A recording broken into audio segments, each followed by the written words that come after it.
నేను ఒక మాట చెప్తున్నాను, ఈ ఆదివారం ఎప్పుడు ఏసీలో కూర్చొని ఆరాధన చేసేవారు, ఎప్పుడు చక్కగా అన్ని పరికరాలుతో అన్ని వస్తువులు కూడా చక్కగా ఉండి మ్యూజిక్ కానీ ఎల్ఈడి కానీ అన్నిటిలో కూడా చక్కగా మందిరంలో కూర్చొని ఏసీలో కూర్చొని ఆరాధించినటువంటి ఆ సంఘం గడిచిన మొన్నటి ఆదివారం నాడు భయంకరమైన మండుటి ఎండలో కూర్చొని ఆరాధన చేశారండి వాళ్ళు.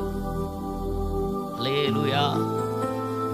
కానీ ఇదిగో మందిరం లేదు కదా, ఏసీ ఉండదు, ఫ్యాన్ ఉండదు, ఏ సౌకర్యాలు ఉండవు, స్టేజ్ మీద మనం కనబడం, చిన్న స్టేజీ